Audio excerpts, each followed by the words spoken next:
पुरंदर तालुक्यातून जाणाऱ्या पुणे पंढरपूर महामार्गावर टोलनाका सुरू करण्यात आलेला आहे आणि या टोलनाक्याला आता स्थानिक लोकांकडून मोठा विरोध होताना दिसतो। 2 दिवसापूर्वी जेजुरीकरांनी या संदर्भात एक आंदोलन केलं होतं आणि आज राष्ट्रवादी काँग्रेस आणि काँग्रेसच्या दोन्ही पक्षाच्या वतीनं आंदोलन करण्यात आलेलं आहे। स्थानिकांना टोलमाफी मिळावी हा त्यांचा मुख्य मुद्दा होता, मुख्य मागणी होती। त्याचबरोबर आज जेजुरी देवस्थानचे माजी प्रमुख विश्वस्त मंगेश गोणे हे देखील आपल्याबरोबर आहेत। त्यांनी देखील या संदर्भात एक मागणी केली। काय मागणी आहे, काय म्हणणं आहे त्यांचं आपण जाणून घेणार आहोत। काय सांगाल, हा टोल नाका जो आहे सुरू करण्यात आलेला आहे याच्याबद्दल आज आंदोलन देखील होते, तुम्ही देखील मागाच्या आंदोलनामध्ये सहभाग घेतला होता। सर्वसाधारणपणे सर्वच नेत्यांनी स्थानिकांना टोलमाफी करावी अशी मागणी केली, तुमची मात्र मागणी वेगळी आहे, काय सांगाल? प्रथमतः सर्वांना जय मल्हार।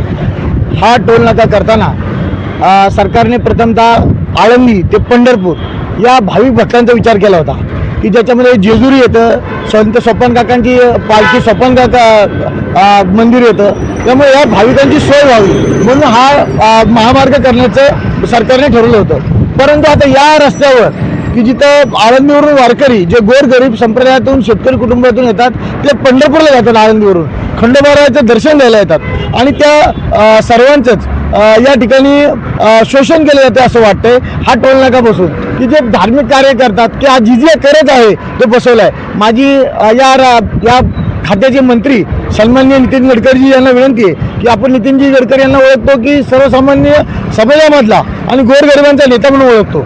मला नितीन गडकरीजी यांना विनंती आहे की आपण असं भाविकांवर जिजिया कर टाईप हा टोल नाका बसू नये की जेणेकरून भाविकांची लूट होते। इथून गोरगरीब भाविक पंढरपूरला जातो, जेजुरीला दर्शनाला जातो, संत सोपान काकांचं दर्शन घ्यायला सासवडला येतो। त्यामुळे या महामार्गावर हा बेसर म्हणजे जेजुरीचा टोल नाका त्यांनी रद्द करावा अशी मी मार्तंड संस्थांतर्फे राष्ट्रवादी काँग्रेसतर्फे त्यांना विनंती करतो।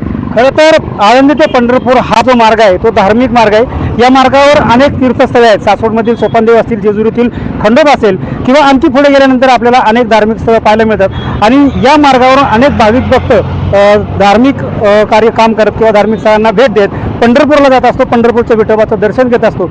या भाविकांना या टोलच्या कचाट्यातून सोडावा, त्यांना टोल माफी मिळावी अशी मागणी आता जेजुरी देवस्थानचे माजी विश्वस्त मंगेश गोणे यांनी केल्याचे पाहायला मिळत आहे।